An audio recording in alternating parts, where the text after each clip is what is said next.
Despite my full confusion, she smiled and gave me an eager grin, saying, "Wow, fantastic. Who are you, James?" I was dumbfounded and said, "Huh," when she tugged my hand and showed me a certain screen. "James is my name. I'm 30 years old. Since I was a little child, I have liked reading, and after I graduated from college, I was hired by a chain bookstore. My professional life started when I was assigned to a bookstore in downtown New York.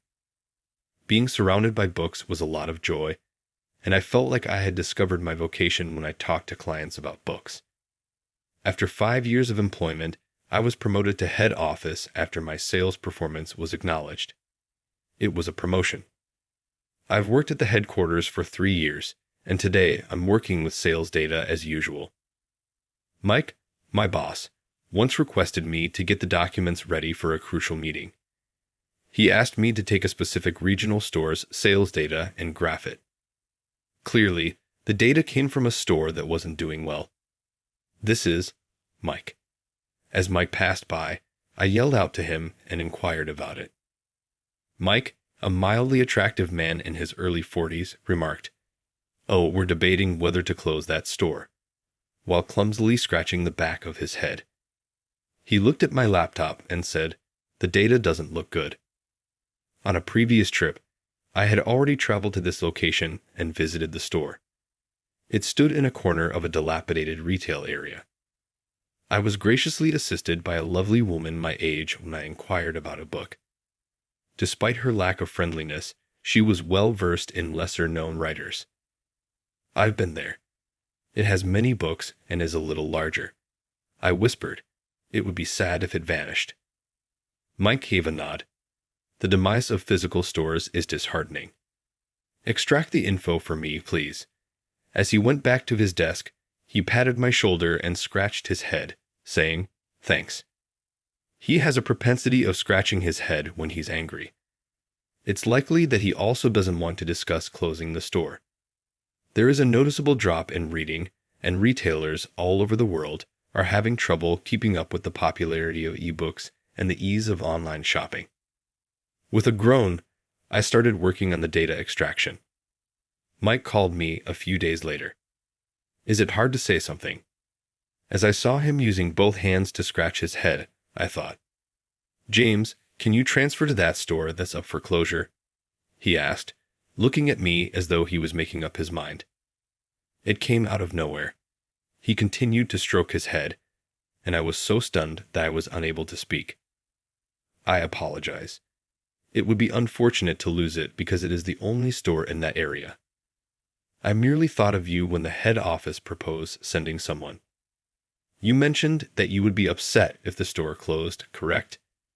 In a regretful tone, he explained, "So, I ended up suggesting you. You can, of course, refuse at this point.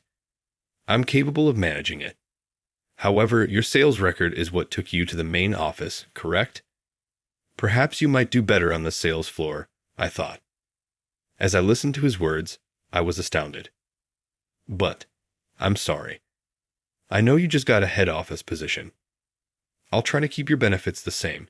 He apologized so intensely that I snapped out of it. "No, Mike, please stop. I'll go. I'll go," I said. When I said this, he looked bewildered. "But it's kind of like a demotion, you know," he said. Demotion or not, it didn't matter. Leaving New York would be a bit sad, but this was a dream come true for me. "Mike, please proceed with this. Thank you. I love working in sales," I said with a big smile. He looked confused, but I wasn't lying. Mike had no reason to feel guilty. I aimed to work in a bookstore because I wanted to be surrounded by books. Being a bookstore clerk is my calling. Working at the head office taught me a lot, but I still wanted to be on the floor, handling books. While he looked puzzled, I joyfully expressed my gratitude for the chance to return to being a clerk. A few months later, after receiving the transfer order and getting a period for preparation, I finally stood in front of the regional branch, ready to work as a bookstore clerk again. It's still in the same run-down shopping district with little foot traffic. As I pondered how to revitalize the store, I noticed a piece of paper on the ground. Picking it up, I saw it was a promotional flyer from the store. It explained the key points of a book they wanted to draw interest to. The flyer was for a romance novel I had read, with cute handwriting saying, "It'll move everyone, young and old," and packed with reviews. Yes, that part moved me too. I nodded, reading along with the flyer. I heard a voice from behind. "May I help you?" Turning around, I saw a woman with thick glasses glaring at me. "The store opens at 10, but do you need something?" Looking closely, wasn't she the clerk who helped me when I traveled here? I think she wore glasses back then too.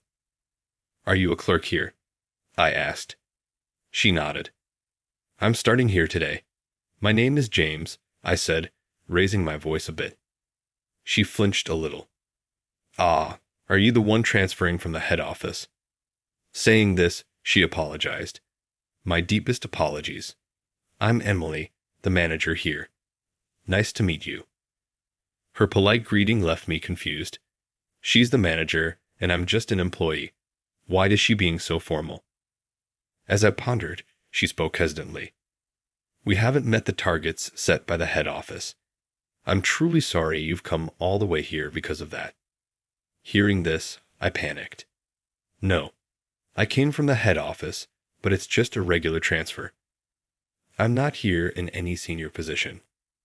She must have been under a lot of pressure from not meeting the head office targets. Amidst this, she was frightened by the arrival of someone transferred from the head office. She thought she'd be directly supervised, managed, and reprimanded. When I told her it was a complete misunderstanding, her eyes behind the glasses welled up with what seemed like relief. However, the head office had sent me here with the goal of boosting the store's sales. "Let's work on this together," I smiled at her. But she responded with a cold, "Yes, looking forward to working with you," and went inside. Our initial interaction suggested a challenging road ahead for communication. A few days later, while working at the store, I observed many things. The first thing I noticed was the lack of energy. Emily, the manager, seemed constantly stressed from the head office pressure. As a result, she always seemed on edge. Consequently, the part-time staff also lacked enthusiasm. They tried to avoid Emily as much as possible and interacted with customers in a rather detached manner, likely out of fear of making mistakes. Moreover, there were very few customers. Given the lack of people in the shopping district, this was understandable. But it was my job to find a solution. I racked my brain.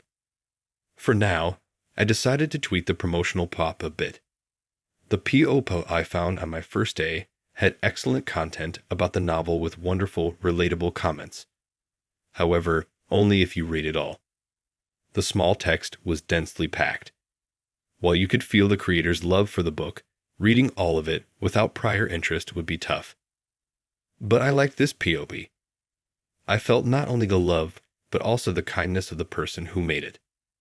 The card, softly painted in pink and carefully written, was charming. I slipped the PLP into my pocket and started creating a more straightforward version. While setting up the new PLP, I continued observing the store. Customers would read a bit and then leave, or they would glance around and say, "I'll just look it up online," before walking out. There had to be a way to turn this around. I carefully observed customer behavior. One day, an older woman was browsing the children's book section, picking up and putting back various books. When I approached her, she was initially wary, but eventually told me she was looking for something that might interest her grandson, who didn't like reading. My eyes lit up. I love children's books too. They're easy to read, and I often read them lightly before bed when I'm tired from work. It helps me sleep well. After asking about her grandson's interests, I recommended 2 books. She bought both and left with a smile, saying she'd bring her grandson next time. This could be a breakthrough. Excited by the customer's smile, I eagerly suggested to Emily, "I think there are many people who want their kids or grandkids to read more. Can we enhance the children's book section a bit?" She paused, thinking. Her lack of visible emotions often made her seem stern when she was silent. However, in the past few days, I realized that she wasn't angry, but was simply reflecting on what was said. After a moment, she looked up. "Yeah, I think that's a good idea. How about placing it near the entrance?" Elated by her approval, I set up the section. With the help of a part-timer, we managed to create a cute section. I went to report it to Emily, only to hear her distressed voice saying, "No way. Please wait. That's impossible on such short notice." It seemed she was on the phone with someone. I waited for the call to end, then cautiously opened the office door to find her eyes brimming with tears. I rushed in, fully opening the door. "What's wrong?" She quickly turned away, not wanting me to see her tears. "It's none of your business. Get back to work," she dismissed me. But I persisted. Was it from the head office? Did they say something? A target? It must have been a direct hit. Her shoulders shook as she explained. "They've set an annual sales target. It's 3 times our current sales. If we don't achieve it within a year, they'll close us down. They want monthly progress reports, and if we're not performing well, they might close us before the year is up," she told me in a trembling voice. I had only been assigned here for less than a month. What was happening at the head office? However, even if I confronted Mike at the head office, their decision wouldn't change. So, show me the target. I saw there was no genre specified. In bookstores, it's common to have targets for specific genres, like increasing magazine sales. Here, if magazines had been specified, it would have been challenging. So I felt a bit relieved. Thinking it over, I muttered, "We might have a chance," making Emily turn around with a glimmer of hope. "Really?" Her eyes behind the glasses were wet. I patted my chest. "Yes, let's do this. Let's prove them wrong." When I said this, I thought I saw the corners of her mouth lift slightly. I love bookstores. Being surrounded by books filled with so many emotions. I don't want to lose the store. I don't want to lose it. I felt the same way. I heard that she was also 30 years old. Such a huge responsibility on the shoulders of a young woman. I wanted to lighten that burden, even if just a little. A fire was lit in my heart. I went to the newly created children's book corner at the storefront and started calling out to passersby. "I can recommend books that will make your kids love reading. Please lend me your ear." With that introduction, I began explaining the books for early elementary school students from the corner I had just set up. It was early afternoon. Some women returning from lunch and elderly people coming back from shopping started to gather.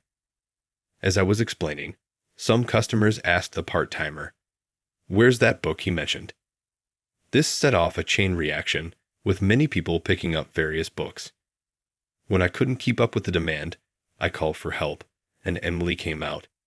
She was surprised to see the crowd of customers, but quickly started answering their questions politely. While I was explaining to other customers, I could naturally hear her explanation. Her pleasant voice discussing the children's detective series was precise and captivating. It was clear that she had thoroughly researched children's books as well. In just a few hours, we sold a considerable number of children's books, achieving the highest sales in recent times. It became clear that this demographic was responsive to children's book promotions. Next, the plan was to organize a reading event and then a book report contest. While talking to customers earlier, I learned that this area assigns book report homework during winter break. I shared this with Emily, discussing the strategy after a customer bought a fantasy children's book and mentioned it would be perfect for a book report. "Can we distribute flyers to schools?" I asked. I was thinking we could have a book report fair with books categorized by genre and grade level, not just the recommended books, but other interesting ones as well. When I suggested this, she added, "How about including advice on how to write the reports? We could create chart-style guides to help them." We then discussed which books would be best. Since we both love books, the conversation was lively. Emily looked so cute when she talked excitedly. I had a sudden thought. You would look cute without glasses. She suddenly stiffened. What did you just say? It's inappropriate to make such comments to a woman. Realizing I had spoken my thoughts aloud, I was shocked. Apparently, what I had been thinking slipped out of my mouth. I hastily tried to make excuses, but she just went back to work. Oh, things were going so well. Regretting my slip of the tongue, I finished the rest of my work. 2 days later, during Emily's time off, I enhanced the reading corner. I created a space where parents and children could freely enjoy reading together. Starting today, I plan to propose having scheduled reading times where staff would read to children. I went to find Emily to suggest this and was surprised when I saw her. She wasn't wearing her glasses and was blushing. It's not because of what you said, James. I didn't switch to contacts because of you. It just so happened. Really, just a coincidence. I got a coupon. Her awkward explanation was too cute. I was surprised at how large her eyes actually were. The thick lenses of her glasses had made them look smaller. Cute. The words slipped out, making her turn bright red. Can't you control what comes out of your mouth? She asked. I don't usually blurt out my thoughts like this, I struggled to explain. A part-timer arrived and started fussing over Emily's missing glasses, providing me with an escape. She was blushing and protesting, but I could see glimpses of a smile. The part-timer, surprised by her smile, continued the conversation. Once again, I accidentally spoke my mind. You should smile more. It creates a more approachable atmosphere. The part-timer's face turned pale, and I realized I had messed up again. But this time, Emily didn't get angry. Oh, I'm sorry. Was I unapproachable? Both the part-timer and I were taken aback.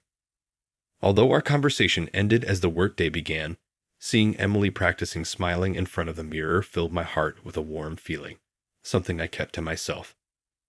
2 weeks later, with winter break approaching, we decided to host the fair. It lasted 3 days. Our project, the book report consultation fair, spearheaded by Emily and me, kicked off. Thanks to the flyers we distributed to nearby schools and the social media announcements, many people gathered. People crowded around the board I had made. It started with, "Do you like books?" and led to yes or no answers, ultimately recommending genres based on the responses. From there, they were guided to sections categorized by grade and genre. Emily stayed at the book report writing advice corner, gently teaching the kids. In recent days, she had been practicing how to appear more approachable, not just with her smile, but also her tone of voice. Her efforts paid off as a group of curious children gathered around her. An elderly woman with her grandchild in tow mentioned she wanted to read, but her eyes got tired. I recommended audiobooks, where a narrator reads the book aloud. While this doesn't contribute to the store's sales, I strongly encouraged her. Please download from this site. It's our head office's site, I said, handing her a flyer. Hopefully, it would help the head office's sales. The 3-day fair, utilizing a long weekend, ended in great success. Inspired by customer conversations, I had several ideas for future fairs, but needed a break for now. It had been incredibly busy. Taking a breather, I went to the back and found Emily staring at her computer. How was it these past 3 days? It was exhausting, wasn't it? I asked casually. She suddenly approached and started shaking my hand vigorously. Completely confused, I saw her looking at me excitedly with a smile. Amazing. Amazing, James. Who are you? With a dumbfounded huh, I was pulled by the hand and led to her computer. Look at this. Sales. It was the sales figures for the 3 days of the fair. We had easily surpassed the monthly sales target set by the head office. I was astonished.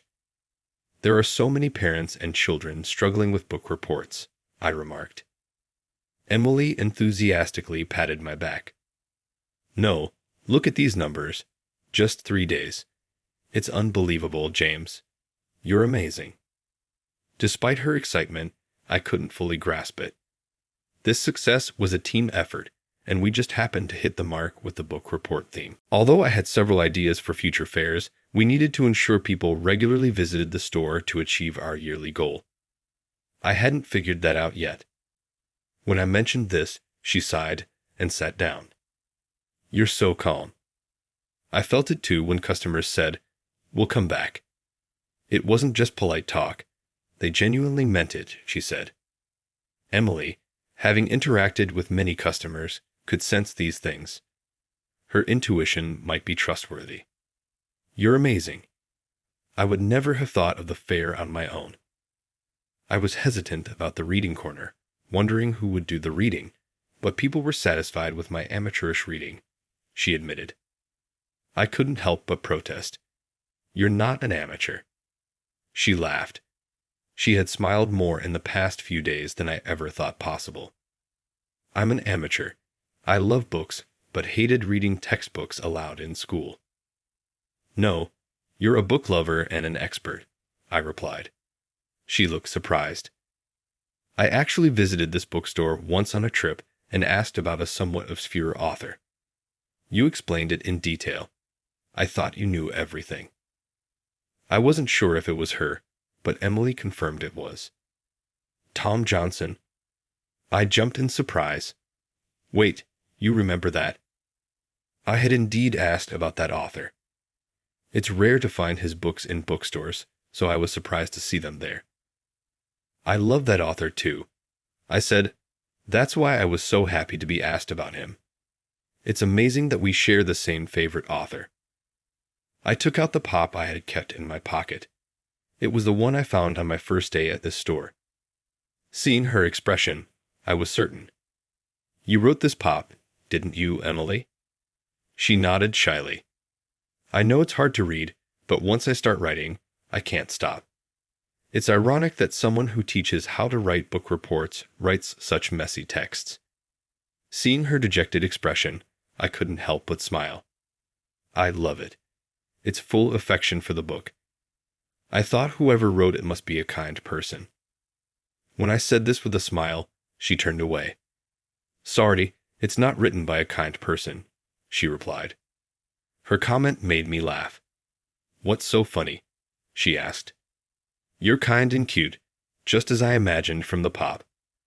Her face turned red, and she looked down, flustered. Seeing her like this, my feelings naturally poured out. "I want to marry someone who loves books like you, Emily. Would you consider dating me with marriage in mind?" The words came out naturally and honestly. Her eyes widened in surprise. On the first day, she had been a stern-looking woman with thick glasses, a stern face, and her semi-long hair tied back tightly, making her seem unapproachable. The Emily standing in front of me now had removed her glasses. Her expressions were varied, and her smile was adorable. She was flustered. "I'm just a woman who spends her days off reading books," she said. "That's great. I want to read with you," I replied. Her face turned bright red. "I'm not cute, and I'm plain." "No, you're incredibly cute," I said. Her face grew even redder. "And I'm not straightforward," she added. I couldn't help but laugh. "What are you talking about?" "You're incredibly straightforward. When I suggested contacts, you came back from your day off wearing them." "That's because it was the first time a man said something like that to me," she said, covering her face with both hands. "When you said I could be cute, I wanted to live up to that expectation." I couldn't hold back any longer and hugged her in my arms. She whispered, "Will you continue to support me?" "Of course. I feel like we can do anything together." I imagined our future, wanting to read lots of books to our children if I married her. I dreamed of building a small house with a room filled with books. In a sunny room, on a comfortable carpet, Emily and I, along with our children. How many would there be? We'll all read lots of books together. Of course, it would be okay if the kids didn't like books. Just listening to us reading to them would be enough. If we did that, they'd surely grow to love books. Dreaming of such a future, I hugged Emily even tighter.